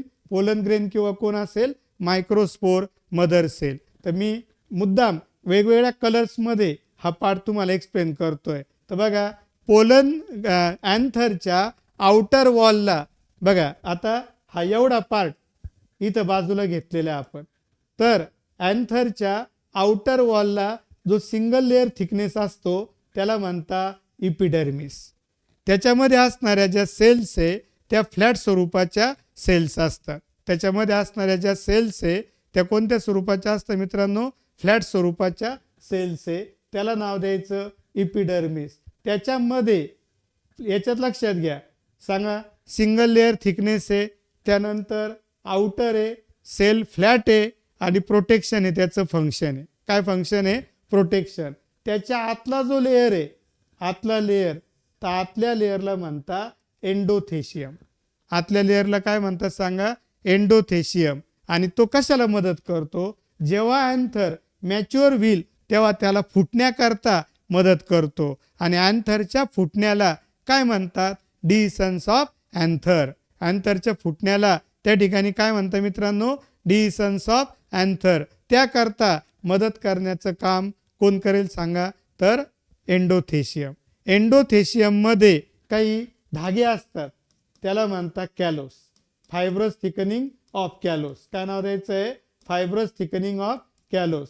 आणि याचं नेचर असतं हायग्रोस्कोपिक नेचर. आणि ते callose, fibrous thickening of callose आणि हायग्रोस्कोपिक नेचर ह्या दोन कारणामुळे एंडोथेशियम हा अँथर फुटण्याला मदत करतो. तर याला त्या ठिकाणी नाव द्यायचं आहे किंवा फंक्शन काय म्हणायचं आहे? It helps in dehiscence of anther.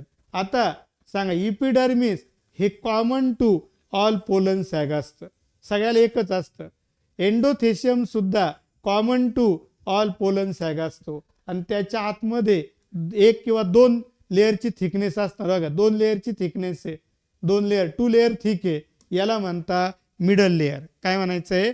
Middle layer. आणि त्याच्या आतमध्ये हा एक रेड कलरचा लेअर दाखवला आहे त्याला नाव देता टॅपेटम. काय नाव द्यायचं आहे? टॅपेटम.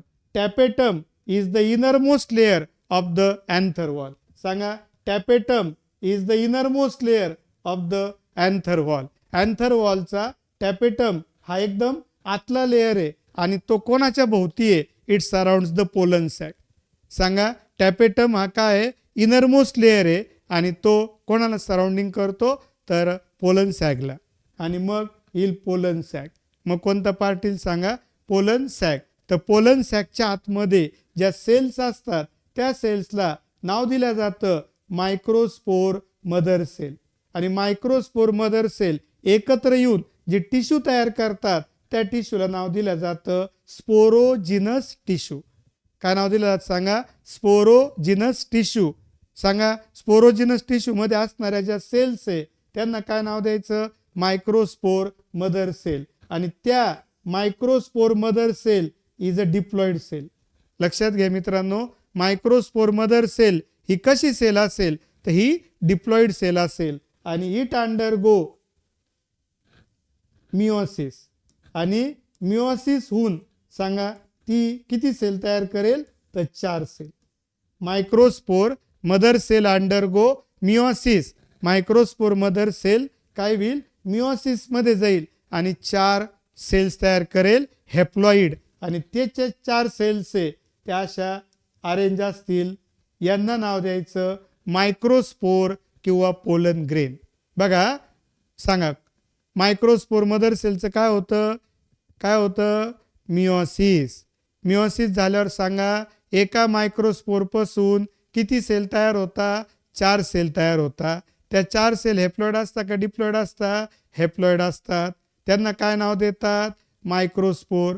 मायक्रोस्पोरचं दुसरं नाव काय आहे, पोलन ग्रेन. आणि ते पोलन ग्रेन जे एकापासून 4 तयार होता ते असे जवळजवळ सगळ्यांना चिटकून असतात 4च्या ग्रुपमध्ये आणि ते एक स्ट्रक्चर तयार करता. त्या 4चं स्ट्रक्चर टेट्राहायड्रल स्ट्रक्चर म्हणता. टेट्राहायड्रल टेट्रॅड. सांगा टेट्राहायड्रल टेट्रॅड काय आहे, 4 पोलन ग्रेनचा ग्रुप आहे. त्याला टेट्राहायड्रल का म्हणतात, कारण ते स्वतःला असं ॲडजस्ट करता की जेणेकरून 4 बाजूचं स्ट्रक्चर तयार होईल. जेणेकरून किती बाजूचं स्ट्रक्चर तयार होईल मित्रांनो, 4 बाजूचं स्ट्रक्चर तयार होईल. त्याला नाव द्यायचं टेट्राहायड्रल. आणि ग्रुप कितीचा आहे, 4चा आहे, म्हणून त्याला म्हणायचं टेट्रॅड. टेट्राहायड्रल टेट्रॅड. काय नाव द्यायचं आहे, टेट्राहायड्रल टेट्रॅड. आणि सांगा मग आता जर तुम्हाला मी प्रश्न विचारला तर तुम्ही निश्चितपणे उत्तर देऊ शकता की पोलन सॅक किंवा पोलन चेंबर किंवा मायक्रोस्पोरॅन्जियाच्या आतमध्ये कोणत्या सेल्स असतात, तर उत्तर काय येईल, मायक्रोस्पोर मदर सेल. त्याचं काय होतं, स्पोरोजेनेसिस होतं. आणि मायक्रोस्पोर मदर सेलचं स्पोरोजेनेसिस होऊन काय तयार होतं, तर त्या ठिकाणी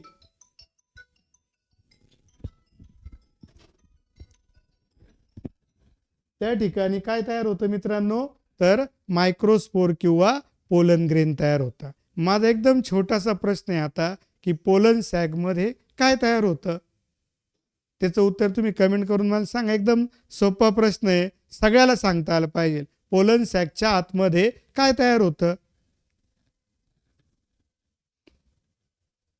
पोलन सॅकच्या आतमध्ये काय तयार होतं, सांगा ना पटापट. स्पोर्स. म्हणजे नुसतं स्पोर म्हणण्यापेक्षा काय म्हणू आपण त्याला, मायक्रोस्पोर. Very good. वेदांगनी सांगितलं मायक्रोस्पोर, नुमेरनी सांगितलं मायक्रोस्पोर, नंतर अमृतानी सांगितलं, अमृता थोरातनी सांगितलं पोलन ग्रेन.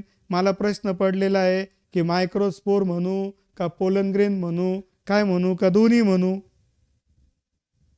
पोलन ग्रेन बरोबर आहे का मायक्रोस्पोर बरोबर आहे का दोन्ही बरोबर आहे, मायक्रोस्पोर म्हणू. पोलन ग्रेन चुकीचं आहे का मायक्रोस्पोर और pollen grain,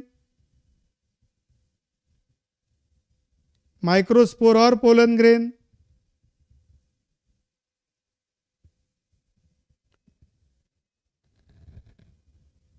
both are correct. कोणी सांगितलं, नुमेरनी सांगितलं दोन्ही करेक्ट आहे. नंतर सिद्धीने सांगितलं दोन्ही पण करेक्ट आहे. Very good. मायक्रोस्पोर आणि पोलन ग्रेन एकच आहे. लक्षात आलं का. ते आता मी हा पाठ बोलला होता बघा, टॅपेटम. तर हे याच्या आतमध्ये हे बघा इथं हे टॅपेटम आहे, तर याच्या आतमध्ये मायक्रोस्पोर आहे. त्यांना नरिशमेंट देण्याचं काम कोण करतं, टॅपेटम. आणि टॅपेटम एक केमिकल तयार करतं.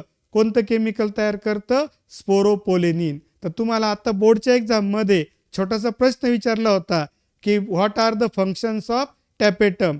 तर tapetum provide the nourishment, nutrition. कोणाला न्यूट्रिशन देतं, टू द स्पोरोजिनस टिश्यू, म्हणजे मायक्रोस्पोर मदर सेल. आणि त्यांच्यापासून जे मायक्रोस्पोर तयार झाले त्यांना, म्हणजे सांगा दोघांना पण, मायक्रोस्पोर मदर सेल आणि काही मायक्रोस्पोर मदर सेल पासून पोलन ग्रेन तयार झाले असतील, मग it provide the nourishment to the nutrition to the microspore mother cell, किंवा ज्याला मी नाव देतोय sporogenous tissue and developing spores, that is the microspore. And it also help in production of chemical or hard substance, resistant substance, that is called sporopolenin. पोलेनिन. हे function तुम्हाला सगळ्यांना लिहिता आलं असेल, नक्कीच बोर्डच्या परीक्षेमध्ये तुम्ही याला बरोबर लिहिलं असेल अशी अपेक्षा करतो. ते पूर्ण पॉईंट्स मी तुम्हाला एक्सप्लेन करले. इपिडर्मिस, एंडोथेशियम, मिडल लेयर, नंतर टॅपेटम, मायक्रोस्पोर, मदर सेल. आता जसं बघा डेव्हलपमेंट होईल त्या पद्धतीने काय होईल मला सांगा. इथं किती चेंबर होते? 2 chamber. At the maturity the middle layer, जो मिडल लेयर होता कोणता? मिडल लेयर बघा हा epidermis, endothecium, middle layer, tapetum, pollen chamber. Pollen चेंबरच्या आतमध्ये काय होतं? Pollen microspore mother cell. काय होतं? Microspore mother cell. तर त्या ठिकाणी जो मिडल लेयर आहे, कोणता लेयर आहे? मिडल लेयर, तो डिजनरेट होईल आणि दोन्ही चेंबर एकत्र येऊन सिंगल चेंबर तयार करतील आणि त्याच्यामध्ये पिवळ्या रंगाने दाखवलेले मायक्रोस्पोर्स किंवा पोलन ग्रेन आणि ह्या प्रोसेसला अँथर फुटून त्यातले पोलन ग्रेन बाहेर येणं याला म्हणतात डिसन्स ऑफ अँथर. काय नाव द्यायचं सांगा? Decisions of anther. सांगा अँथर फुटून बाहेर कोण येत आहे? पोलन ग्रेन्स येत आहे. अँथर फुटून बाहेर कोण येत आहे मित्रांनो? पोलन ग्रेन्स त्या ठिकाणी बाहेर येत आहे. तर जे पोलन ग्रेन बाहेर पडलेले त्यांचं स्ट्रक्चर मला विचारात घ्यायचं आहे. बघा मी तुम्हाला सांगितलं की जे एका मायक्रोस्पोर मदर सेलपासून किती पोलन ग्रेन तयार होता? 4. आणि ते 4 स्वतःला असं ॲडजस्ट करता बघा की जेणेकरून कितीचं स्ट्रक्चर तयार होईल? 4 बाजूचं स्ट्रक्चर त्या ठिकाणी तयार होईल ह्या टाईपमध्ये. हे बरोबर 4 बाजूचं. जरी तुम्हाला 3 दिसत आहे पण ते टेट्राहायड्रल स्ट्रक्चर आहे जे 4 बाजूचं आहे आणि त्याला म्हणता मग मायक्रोस्पोर टेट्राइड. याच्यातला मी एक घेतला तर बघा एक सेल ही सिंगल सेल. काय आहे? सिंगल सेल त्या ठिकाणी आहे. बघा ही काय आहे? सिंगल सेल आहे आणि त्याच्यामध्ये रेड कलरनी न्यूक्लियस दाखवलेलं आहे. तर हे झाला सिंगल सेल्ड मायक्रोस्पोर. हा काय झाला सांगा? Single celled microspore. आणि या सिंगल सेल्ड मायक्रोस्पोरचं काय होतं? मायटोसिस. काय होतं? मायटोसिस. आणि 2 सेलचं स्ट्रक्चर तयार होतं. बघा हे 2 सेल आहे. आता याचं ही एक मोठी सेल मी असं मार्किंग करून देतो. बघा ही मोठी सेल आहे आणि त्याचं हे न्यूक्लियस आहे. याला म्हणता व्हिजिटेटिव्ह सेल. काय म्हणता सांगा? व्हिजिटेटिव्ह. कोणाचं सांगा? हा मायक्रोस्पोर किती सेलचा होता? एका. त्याचं काय झालं? डिव्हिजन. आणि डिव्हिजन होऊन किती सेल तयार झाल्या? 2 सेल तयार झाल्या. आणि 2 सेलपैकी एक सेल कशी आहे मित्रांनो? मोठी सेल आहे आणि एक सेल कशी आहे? छोटी सेल आहे. तर जी मोठी सेल आहे मी व्हाईट कलरचं दिसतंय का? व्हाईट कलरचं किंवा त्या ठिकाणी बघा रेड कलरचं मार्किंग त्या ठिकाणी देतोय. ही मोठी सेल आहे, हे त्याचं न्यूक्लियस आहे. याला म्हणता व्हिजिटेटिव्ह सेल. आणि व्हिजिटेटिव्ह सेलच्या सायटोप्लाझममध्ये एक तरंगती सेल आहे छोटी जी स्पिंडल शेप आहे. असं याला अशा आकाराला म्हणता स्पिंडल शेप. तर त्या ठिकाणी त्याला म्हणायचं जनरेटिव्ह सेल. म्हणजे सांगा पहिल्यांदा मायक्रोस्पोर तयार झाला तो एका सेलचा होता. त्याचं डिव्हिजन झालं आणि 2 सेल्स तयार झाल्या. 2 सेलपैकी एक सेल मोठी एक सेल छोटी. 2 सेलपैकी एक सेल मोठी एक सेल छोटी तयार झाली. मोठ्या सेलला नाव दिलं व्हिजिटेटिव्ह सेल किंवा ट्यूब सेल आणि छोट्या सेलला नाव दिलं जनरेटिव्ह सेल. मोठ्या सेलला काय नाव दिलं सांगा मित्रांनो? Vegetative cell. छोट्या सेलला काय नाव दिलं? Generative cell. मोठ्या सेलला मी व्हिजिटेटिव्ह सेल किंवा म्हटलं तर ते किंवा कोण आहे सांगा? व्हिजिटेटिव्ह सेलला दुसरं नाव काय आहे? पटकन कमेंट करून सांगा. व्हिजिटेटिव्ह सेलला दुसरं नाव काय आहे?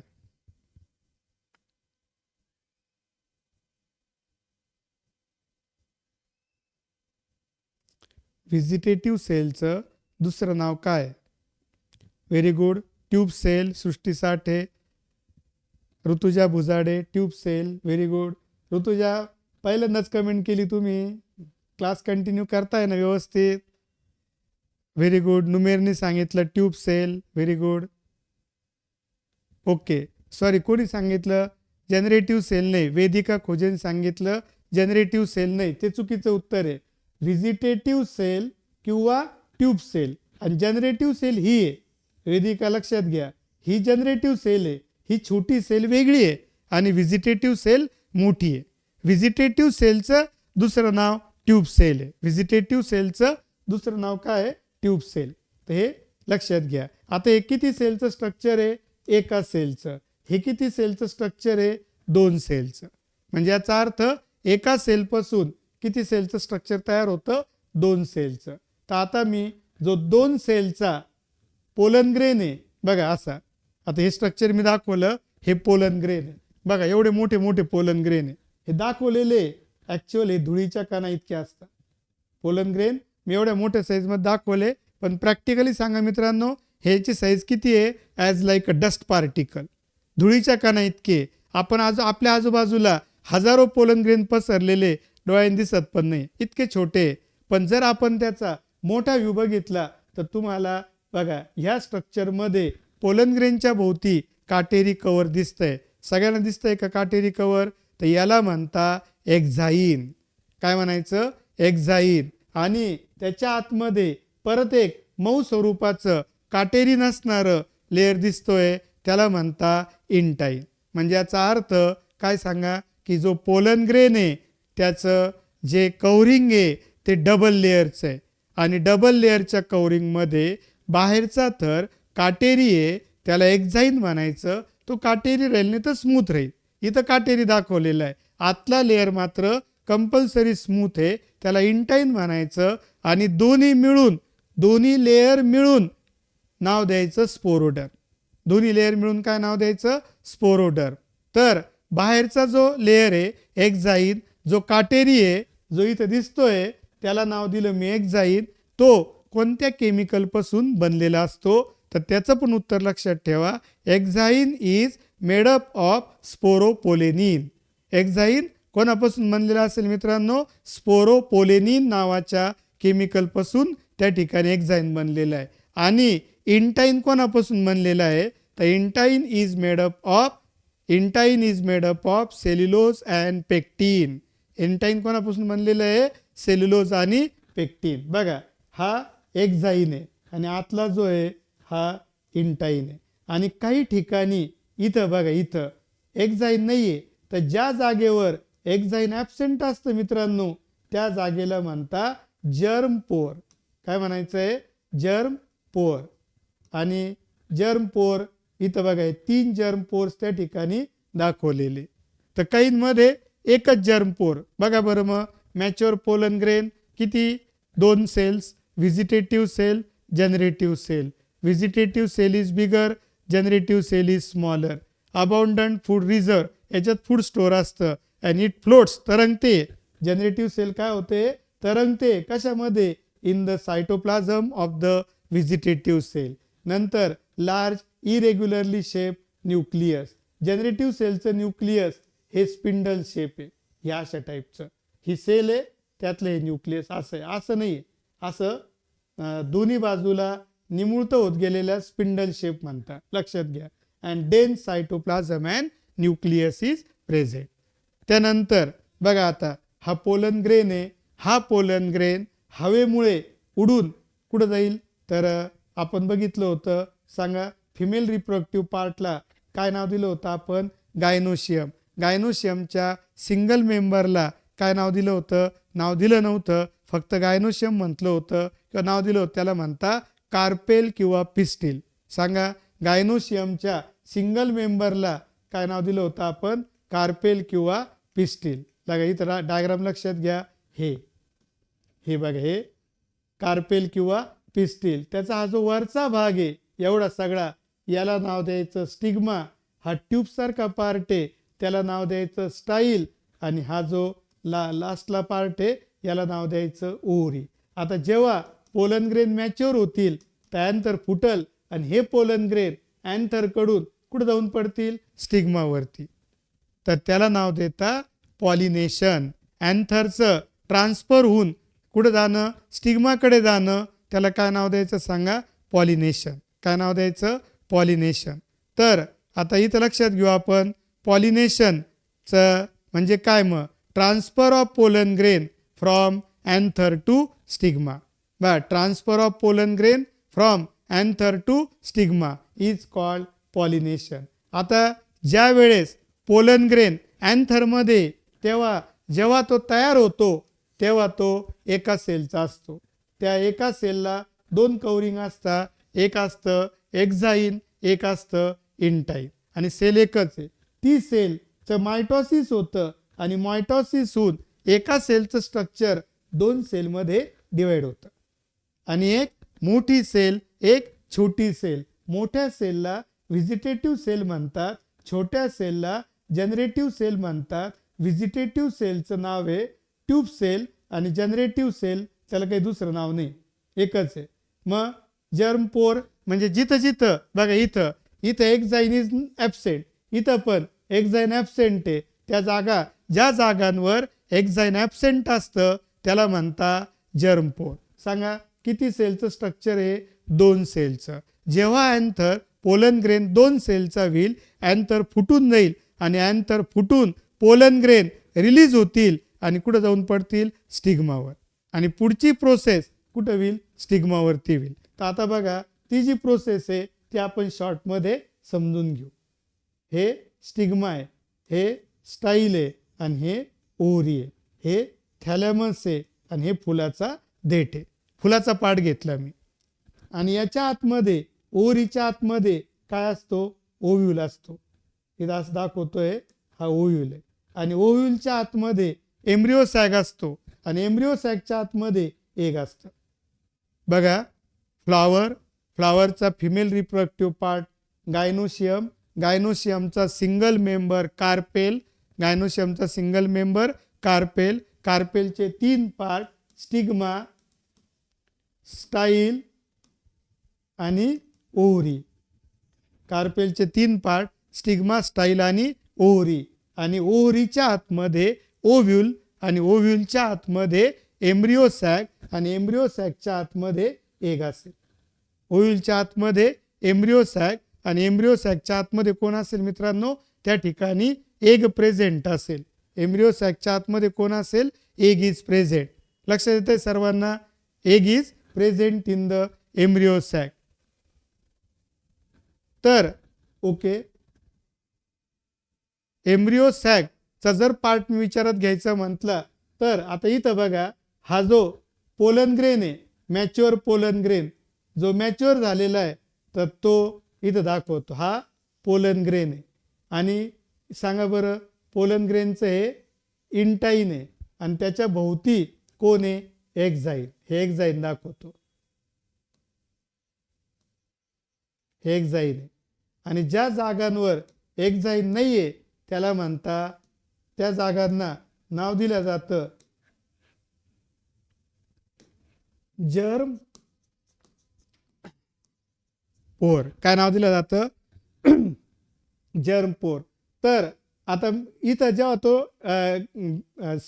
Pollen grain when deposit on the stigma, तर याचे जे it absorb the sugary substance from the stigma and intine, याच्यातलं जे इंटाईन आहे मित्रांनो ते एक ट्यूब म्हणून बाहेर येतं. बघा, हे असं इंटाईन त्या जर्म पोरमधून ट्यूब म्हणून बाहेर येतं.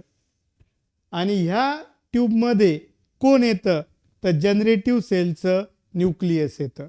आणि जनरेटिव्ह सेलचं न्यूक्लियस किंवा जनरेटिव्ह सेल येते आणि जनरेटिव्ह सेलचं न्यूक्लियस डिवाइड होऊन त्या ठिकाणी दोन मेल गॅमेट्स तयार करतं. त्या ठिकाणी मी दाखवतोय दोन मेल गॅमेट्स तयार होतील. बघा, हा एक आणि हा एक, असे दोन मेल गॅमेट्स तयार होतात. कुठं? तर ट्यूबच्या आतमध्ये. आणि असं जे स्ट्रक्चर आहे, that structure which contain pollen tube having two male gamete is called male gametophyte. त्या स्ट्रक्चरला काय नाव द्यायचं आहे? Male gametophyte. सांगा, pollen tube with two male gamete, आणि ते दोन मेल गॅमेट कोणामधून तयार झाले? They are made from the generative cell. कोणामधून तयार झाले? जनरेटिव्ह सेलपासून. तर असं जे स्ट्रक्चर आहे की ज्या स्ट्रक्चरमध्ये पोलन ट्यूब असते, पोलन ट्यूबमध्ये दोन मेल गॅमेट असतात जे जनरेटिव्ह सेलपासून तयार झाले, आणि जे व्हिजिटेटिव्ह सेल होती त्याचं जे न्यूक्लियस आहे ते इथे बघा, त्याला ट्यूब न्यूक्लियस हे नाव त्या ठिकाणी दिलेलं आहे. तर असं जे स्ट्रक्चर आहे त्याला म्हणता मेल गॅमिटोफाईट. तर मला असं वाटतं की आजचं जे लेक्चर आहे ते आज आपण इथं थांबूया, कारण आपण बऱ्यापैकी आजचा पार्ट कवर केलेला आहे. उद्याच्या लेक्चरमध्ये मॅक्झिमम आपण चॅप्टरच्या एंडिंगपर्यंत जाऊ, नाही तर परवा मात्र आपण 100% चॅप्टर कंप्लीट करून त्याचे MCQ त्या ठिकाणी कवर करू. जे मोठे चॅप्टर आहे त्याला थोडा सुरुवातीचे त्याला थोडा वेळ नक्की आपण देऊ, चांगल्यात चांगलं तुमच्यापर्यंत पोहोचेल असा प्रयत्न त्या ठिकाणी करू. तुम्ही पण तयारी ठेवा का, कारण जर एकदम स्लो घेतलं तर खूप चांगलं समजेल पण कंप्लीट होणार नाही. आपल्याला दोन्ही विचार करून पोर्शनला पुढे न्यावं लागणार आहे. त्यामुळे तुम्ही पण त्या ठिकाणी व्यवस्थित लक्ष देत चला, लेक्चर बुडवू नका. आपलं बघा जे मनाचं कंट्रोल आहे ते सर्वात उत्तम कंट्रोल आहे. घरी बसल्या जात नाही, क्लासमध्ये बसल्या जातं. बघा लक्ष द्यायचं असेल तर कुठेही लक्ष देता येतं. मोबाईल सोडायचा नाही आणि लेक्चरशिवाय दुसरं बघायचं नाही. एवढं जर आपण मनात ठरवलेलं असेल तर तुम्हाला सक्सेस भेटण्यापासून कोणीही रोखू शकत नाही आणि यश सक्सेस सिरीज त्याकरता तुम्हाला नक्कीच मदत करू शकते. जर तुम्हाला सगळं समजलं असेल तर यस म्हणा कमेंट करून. आणि thank you friends, thank you very much.